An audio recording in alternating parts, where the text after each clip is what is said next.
Hello and welcome back to Good Germs Off-Road Adventures and to what is a bit of a surprise unscheduled video. I went and did a thing yesterday.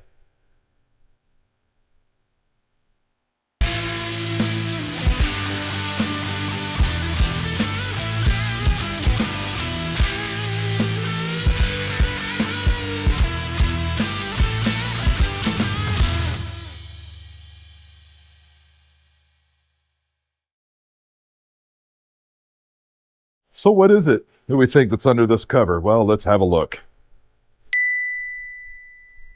Well, we can clearly see it's some sort of quad or ATV or four-wheeler. Look, I don't know where you're from, what you call it. Put it in the comments down in the place at the bottom where you put words, I like to read those words and make words back to you. And we've got a pretty interesting list going of where people are from and what they call these things. We're just going to keep calling it a quad. So like I was saying, it's pretty clear this is some sort of quad ATV four-wheeler. But what? What is it? Well, let's just find out. Before we get too far into this, I know there's a lot of you that are interested in seeing what's next on that ATV off-road trailer, Project Donkey. And I've been looking forward to it as well, but I've got a lot of full days coming up. So it might be a week or two before we get back into that. Like I said, this was a bit of an unexpected kind of off-schedule thing, but it's here, so we're going to have a look at it. Stick around for more Project Donkey, but for now, let's get into Project whatever this is.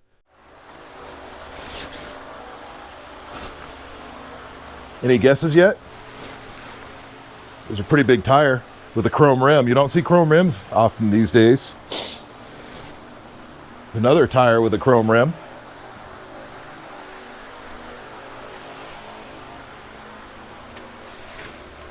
Any guesses yet? Let's just go ahead and get the rest of the cover off. Easier said than done, I think.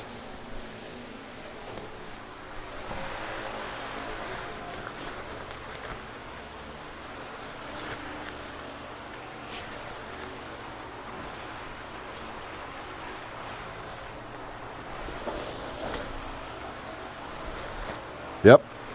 What you're seeing is yet another Polaris Sportsman.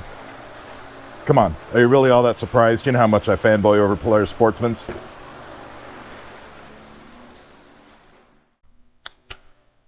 So what we have here, this is a 2003 Polaris Sportsman 700.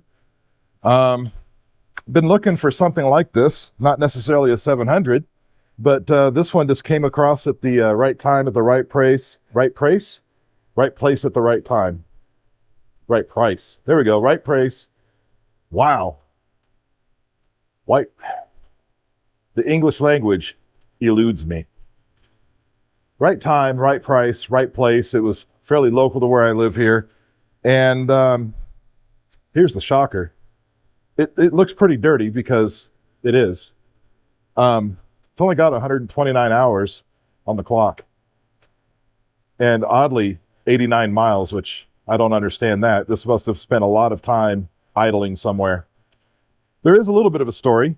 The guy that I bought this from, his son and daughter-in-law bought this brand new in Texas in 2003. Rode it a little bit around the ranch, used it for ranch things. The rack extenders are scuffed up. We'll see in a minute. We get a closer look at it. Used it for a little bit, parked it up, moved to Arizona, parked it up some more. And then they called their dad, which lives locally here in California, and said, hey, can you come get this? We need the room. So he went out there, picked it up, and it's been sitting in his garage for many, many years. I thought it was about 10 years, but going back, it looks like it was about 7 years it's been sitting in his garage. And he is a member of the Ruts off-road racing club, that's Racers Under the Sun. And he used it once or twice for putting out course markers, and that was it. It's just been sitting in his garage for the last, he thinks somewhere about 5 or 6 years, just sitting in there doing nothing. He would go out and start it once a month. That's it. Never really rode it, did anything with it. So we've got something with really low hours that's 21 years old. So naturally, we're going to see some indications that it's been sitting for a really long time, but let's just walk around it and see what we've got here. So like I was saying, You know, it's a 2003 Sportsman 700 twin, four-wheel drive, of course. Does have engine braking. I didn't notice that till this morning. That's okay.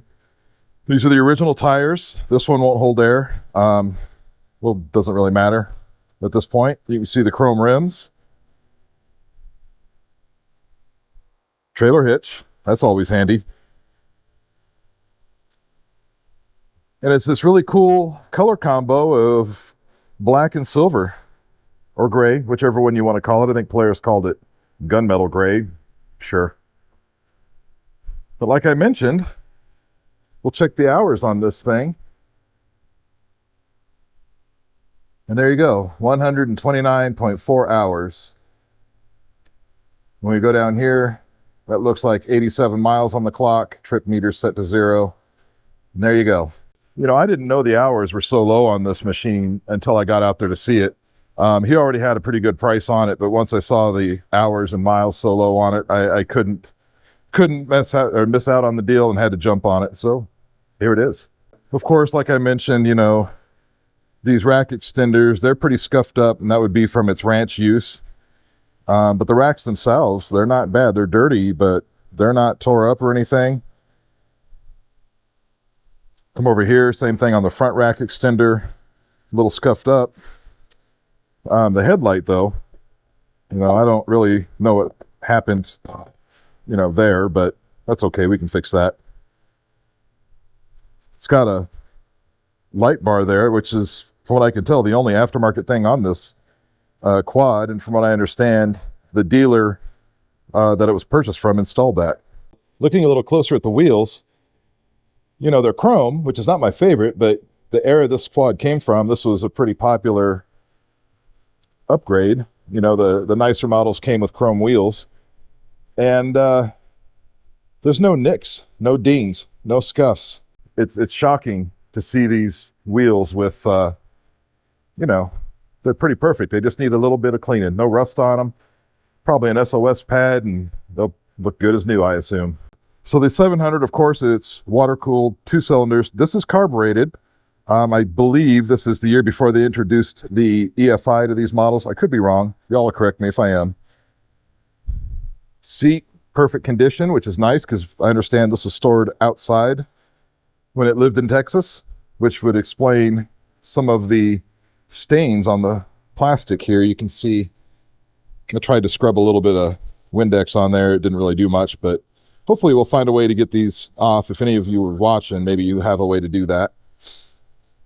Check under the seat.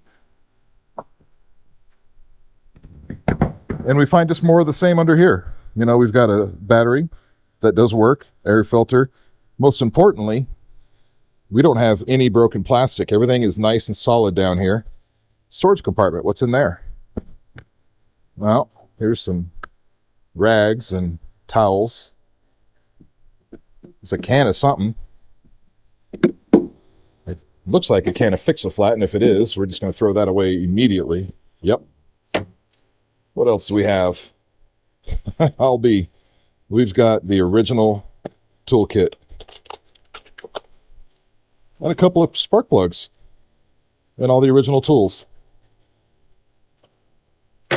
I'll be honest, I did not expect to see the original toolkit in there. Usually those are one of the first things to disappear. I don't have an owner's manual for this. I'll just download that. I've ordered a shop manual so we can get to work on it. And I don't have the spare key, but that's okay. That's also something you'll hardly ever find when you pick something up used. So what's interesting in my mind about this year model, or the 2003, 2004 Sportsmans, is they're kind of a transition year for Polaris with their ATVs. And let me show you what I'm talking about. If you look back here to Ruby, you'll notice that body looks awfully familiar. All the plastics, the shape of them, the seat. Come back to the 700. Now Ruby, keep in mind, that's a 2002. This is a 2003. So we have largely the same plastic. However, the mounting to the chassis was different. I think the seat here at the back on this might be just a skosh wider. I'm not real sure. But that's kind of where most of the similarities end. The other thing you'll find that's the same is on the back of Ruby Sue over there. Is here at the back, we've got the same design with that style of trailer hitch, and hangers here for the sway bar and upper control arms. What's interesting, however, is when you come around back to the front of the machine and you look at the grill where the radiator is and the design here, it looks like the old 500. You can see a picture of it right there, what I'm talking about. But as we get down here, you can see this front end design here is exactly like the 500 was. And that 500, if you remember, was a 2006. That's the model year 05 to 09 chassis design. But we've pretty much got the same thing down here. We have the same little, I don't know what those are called, these things right here to help guide airflow to the radiator properly. This, it looks like the beginnings of what we saw in that model year 05 to 09 design, where you've got headlights, but they're enclosed in plastic. And in fact, this is where the factory winch would mount. If we had such a thing on this, it actually would go there. What's also kind of neat with all of this, I don't know if you've noticed, you probably haven't because we don't have Ruby out here to do a comparison, but the gap between the fenders and the tires is quite a bit more on this 700 than it is on Ruby. Now, they have the same height tires. They're both wearing 25-inch tires. But you can see the gap is quite a bit. Well, this is not a good example. That tire's flat. Let's come around to the side that isn't flat. Here we go. So you can see this gap. There's quite a bit of gap there between the top of the tire and the underside of that fender. So the suspension on this unit is very much like the suspension, if not the same exact suspension that we see or saw on the old Sportsman 500 that we had. So you have more suspension, and it's also a lot farther off the ground than Ruby. Forgot to mention that. It has more ground clearance, sits pretty far off the ground, just like the old 2006 500 that we used to have. So I'm looking forward to that. You got more suspension, more power, kind of a cool looking body. It's not the big, cumbersome, square, bulky body. It's a bit more sleek, old. Yes, it's an old design, but in my mind, it's more sleek and not so big and bulky looking when you look at this body. Well, why don't we find out if this thing runs? That was a pretty dumb thing to say. I already know it runs, but let's find out again. So it's about 106 degrees in the shop here, and I turned off the big fan over there because it makes a whole lot of noise, and I'd like for you all to hear what this thing sounds like, even though it's got 5-6-year-old gas in it and a carburetor that's half gummed up. Still, she don't sound too bad. We're going to pull the choke because in its current condition, it really won't run without the choke. Let's have a listen.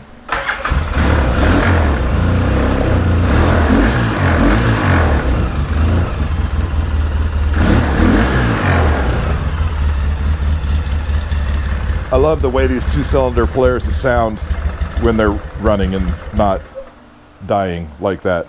They just have a really neat sound. Let's see if we can make it run again.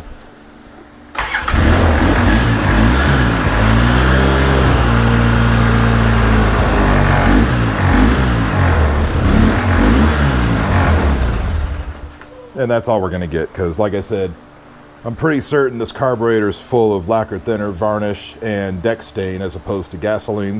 As a matter of fact, we can take this off and give this a smell. Yeah, that's no longer gasoline. To be honest, I'm not really sure how this thing's even running on whatever that is that's in the tank there. But that's all right. We've got plans. Before we get too far into talking about what plans we have for it, let's kind of walk around it and see what it looks like it's going to need from the get-go. First off, I can tell you it needs a good lubing because, well, now it's not doing it, but it was squeaking. Oh, there it is. Can't hear it probably too well. It squeaks pretty good when you do that. Turn a wheel out. Everything under here tends to look okay. I'm not really concerned about much that's under here. The nice thing is we don't have any leaks coming off the engine. That's always a nice thing. And this unit is a little different because we have an engine and then we have a transmission and then we have a gear case in the back that is pretty much just like a rack and pinion kind of deal where it's just a pinion gear and then the big wheel gear that I can't remember what it's called, and that's it. Nothing else really back there. Not too much to speak of there. It looks like on the sway bar, we're going to need to have a look at the bushings or whatever that's up here on the sway bar. Whatever's there is kind of rotten out. Getting into the back some more, I do see some wetness on this shaft, and I don't really know where it's coming from, if it's coming from the joint or if it's coming from the seal on the gear case. This hub looks a bit wet, and typically that can only be coming from the CV joint because the bearings shouldn't be leaking anything. Coming on this side, clearly that's a problem, and we'll fix that. And the bottom one looks pretty much the same. And here you can see this is still, I don't know what's going on there. We'll have to figure that out. Oddly, the bushings here for the sway bar don't look bad, so that's good. Check the prop shaft for the rear for play, and there just is no play, and that's lovely. And I checked the other one when I picked it up as well, and it was the same story there. That front prop shaft also had no play. These 700s are also known for a leaky exhaust right there at the white pipe. This one doesn't seem to have that problem, which is fantastic. They're also known for a leaky carburetor boot. Don't know if that's a problem or not, but if it is, it's not a big deal to fix it. It looks like the front gear case is not really showing any signs of leaking, which is, again, fantastic. You can hear the squeaking going on now. And I can't see that boot, but I can't imagine that it's in great shape considering the condition of the others. Electrically, all the lights work. Clearly the ignition works fine, which is good because from what I understand, the ignition box, the coil box, is made by Ducati, of all things, and they can be problematic, but this one seems to work fine. It has oil. It does drive. No weird clunks other than the CV joint back here in the back. And that's about it. Let's have a sit down and we'll chat about what the plans are for this rig. All right, so what are we going to do with this thing? Obviously, we're going to clean it up.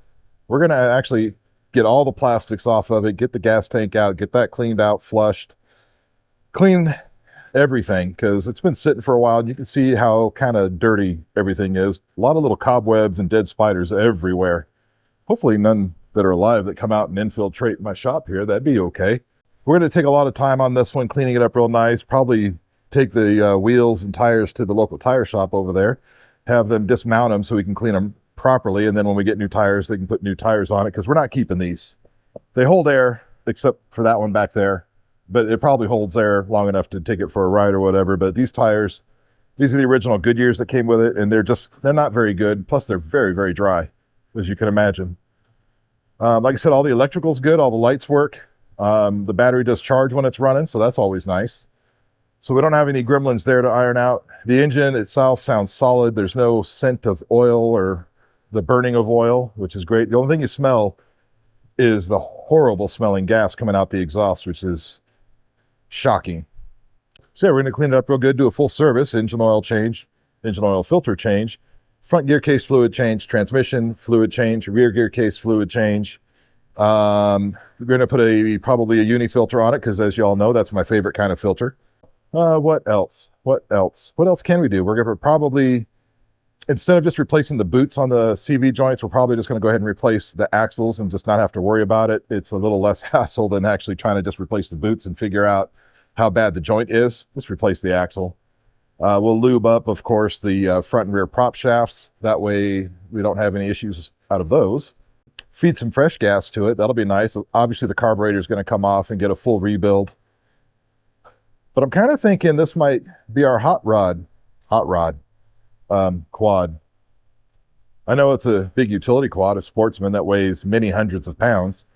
But with the 700 twin, I think we have an opportunity to do something really cool. I'm thinking she's going to get exhaust. And with that comes some carburetor tuning. I think we can do something pretty special with this quad. What do y'all think we should do with it? Put your comments. I'm curious to know what you think you would do with this. Would you turn it into a mud machine? I mean, it makes sense, but I live in the place where there's no mud. Keep that in mind. But yeah, I'm thinking a little bit sporty. Let's give it some oomph behind that 700. Well, listen, I think that's going to go ahead and do it. And like I said at the beginning of the video, Project Donkey, we're not taking a break from it. We just have a lot of days where we've got a lot of stuff going on, but we'll be back in it as soon as we possibly can. I'd look for the second follow-up video in a week or two. I'm really anxious to get that thing going and get it done because I have plans. Don't forget, I've got plans for that little trailer. So if you all wouldn't mind, go ahead and give us the subscribe. Look, it means a lot to me, and I appreciate every one of you that have done so far. But I think that's going to do it for today. In the meantime, we'll see you later. Bye-bye now.